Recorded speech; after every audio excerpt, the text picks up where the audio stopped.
Bonjour, aujourd'hui je vais vous faire découvrir un outil que j'utilise moi dans ma vie professionnelle tous les jours. Il s'appelle Trello. Moi je l'utilise comme calendrier de publication. C'est-à-dire que dans mon travail, je gère pour des clients ce qu'on appelle le community management. Donc c'est-à-dire que je dois effectivement programmer des posts sur différents réseaux médias sociaux. Ce sera un outil qui vous sera utile pour vous aider effectivement à vous organiser si vous avez effectivement un blog ou des réseaux sociaux à vous occuper. Comment ça marche? Il faut créer un compte sur Trello. Donc on vous demande juste une adresse mail et un mot de passe. Donc vous allez sur Google ou sur votre moteur de recherche et vous tapez trello.com. Une fois arrivé sur cet espace, donc vous créez un compte. Donc vous pouvez mettre avec votre profil. Donc moi je vais me connecter ici pour vous montrer comment ça fonctionne.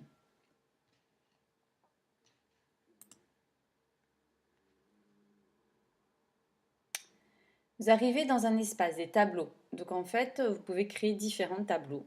Peut-être un tableau pour chaque client si vous souhaitez ou voilà. Moi j'ai créé un tableau qui s'appelle Mon chez moi. Donc je vais dessus. Donc là ici il est déjà effectivement organisé. Il n'est pas vierge. En fait, quand vous arrivez sur un tableau tout neuf, donc je vais retourner en arrière et je vais créer un nouveau tableau pour vous montrer comment il se... comment,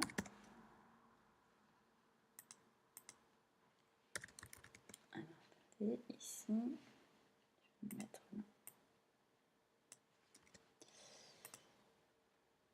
Voilà. Donc quand vous arrivez sur Trello, que vous n'avez encore rien paramétré, voilà comment il se présente. Il est vide. Donc ça fait peut-être un peu peur, mais vous inquiétez pas. Vous pouvez, sur ces tableaux, inviter des personnes. Donc, c'est-à-dire que vous pouvez aussi créer un tableau que vous pouvez gérer à plusieurs personnes, ce qui est très intéressant dans la gestion de projet. Si vous avez un projet à faire ou peut-être des articles ou un blog en commun, chacun va pouvoir y participer grâce à la touche ici inviter et travailler donc en équipe. Et voilà. Vous avez des listes. Vous pouvez créer plusieurs sortes de listes. Et après des cartes. Alors, qu'est-ce que c'est des listes? Si je retourne sur mon tableau Mon chez moi, moi j'ai créé 1, 2, 3, 4, 5 listes. Vous pouvez créer autant de listes que vous le désirez.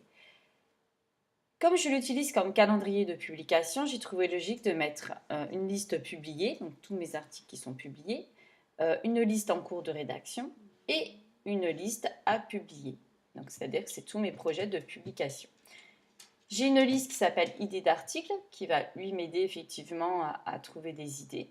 Et une liste inspiration qui va être plus là, encore plus moins concret en fait. Idée, c'est que j'ai déjà un petit peu affiné. Inspiration, c'est juste voilà, quelques inspirations que j'ai vues, que j'aimerais bien, peut-être, ou un article que j'aimerais bien m'inspirer. Je retourne donc dans le Trello vierge. Donc vous pouvez changer le fond d'écran. Vous pouvez lui mettre une couleur, si vous souhaitez mettre qu'une couleur, ou mettre, ce qui est rigolo, la personnaliser avec une photo, ou le changer quand vous en avez envie. Donc ce qui est assez sympa, c'est que vous pouvez lui mettre selon votre inspiration justement du moment. Si vous avez envie de chaleur, pourquoi pas mettre un petit ananas. Voilà comment ça se présente. Donc là, on est dans une version gratuite. Donc ce qui est bien, c'est que tout ça, pour l'instant, vous pouvez l'utiliser de façon gratuite. Et vous avez ce qui s'appelle des power-ups, c'est-à-dire que vous pouvez lui rajouter comme des applis. Gratuitement, vous avez le droit à une appli. Donc c'est à vous de choisir l'appli qui va vous aider le mieux dans votre activité. Moi, j'ai choisi l'appli calendrier. Mais vous avez d'autres, vous voyez ici, comme Evernote.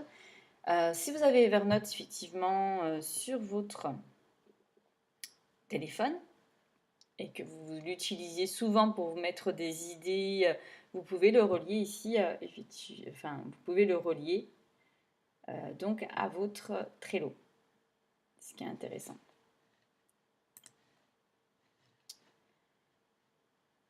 Donc je referme, moi j'ai choisi calendrier en fait tout simplement.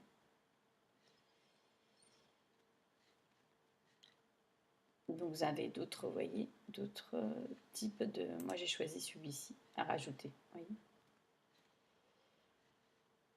Donc je referme, vous l'activez et dans ce cas-là, vous vous retrouvez comme ici avec l'application Calendar. Je le trouve utile car ça me permet de visualiser mes articles à publier. Mais libre à vous de choisir une autre application. C'est juste un conseil. Ensuite, comment j'ai organisé mon tableau? J'ai rajouté des cartes. Qu'est-ce que c'est une carte? Donc on va en rajouter une pour vous montrer. Une carte, on pourrait l'assimiler à un post-it. Vous écrivez, si c'est une idée d'article, voilà, vous pouvez écrire votre idée d'article. Donc si je souhaite faire un article prochainement sur un plugin sauvegarde WordPress, voilà, je la mets ici, je l'ajoute. Je clique 2 fois pour aller un petit peu paramétrer ma carte. Donc, on peut ajouter plusieurs petites paramètres à ma carte. On peut ajouter des membres. Si on est plusieurs, on travaille en équipe, je peux rajouter une personne pour qu'elle voit cet article. C'est elle qui doit le rédiger, par exemple. Je peux lui rajouter des étiquettes, c'est-à-dire que là, on peut créer toutes sortes d'étiquettes. Alors, si c'est des clients différents, ça peut être des noms de clients différents. Moi, j'ai créé par plutôt thème, en thématique. Mais libre à vous de créer vos propres organisations et étiquettes. On peut lui créer une checklist, c'est-à-dire que là, on peut effectivement mettre plusieurs paramètres. C'est-à-dire, est-ce que cet article comprend une image? Voilà. Exemple, je vais faire une checklist. Je vais l'appeler, je vais la créer.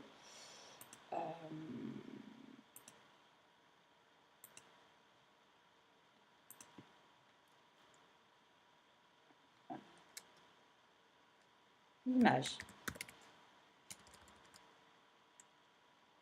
Et là, je pourrais cocher s'il y a une image. Call to action. Est-ce que cet article a un call to action? Une infographie. Une vidéo. On pourrait imaginer une checklist par article qui serait paramétrée. C'est-à-dire que effectivement, j'ai bien ça, j'ai bien ça, j'ai bien ça, je coche, tout est parfait. Et je sais que effectivement, c'est complet. Ça peut être un exemple. Après, comme je vous dis, donc là, je vais lui donner un autre nom. Ça va être plutôt... ce serait comme une ligne éditoriale. Ligne éditoriale, article.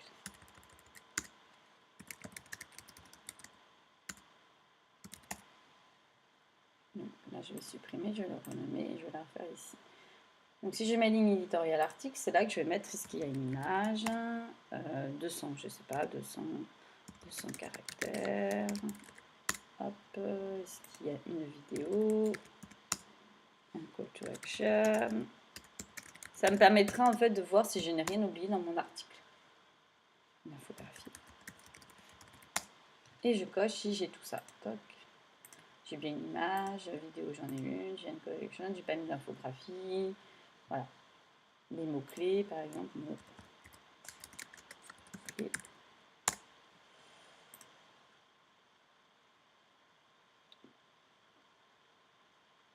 Donc ce qui est intéressant, effectivement, qu'on voit qu'il y a 67% de ma checklist qui est remplie.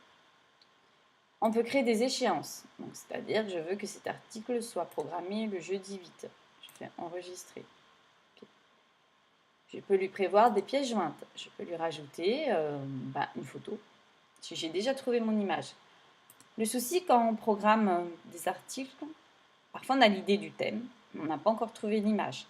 Donc comme ça, il peut être en attente. Je sais qu'il me manque, oh mince, dans cet article, je n'ai pas coché ici image, donc il faut que je trouve une image pour avant le 8 février. Je peux lui rajouter un commentaire, surtout si on travaille à plusieurs. Donc j'ai mis l'échéance jeudi à midi. Je peux lui faire une petite description si on travaille à plusieurs. Et je fais donc, j'ai tout qui est rempli. Je peux lui rajouter effectivement des personnes qui veulent travailler sur ce tableau.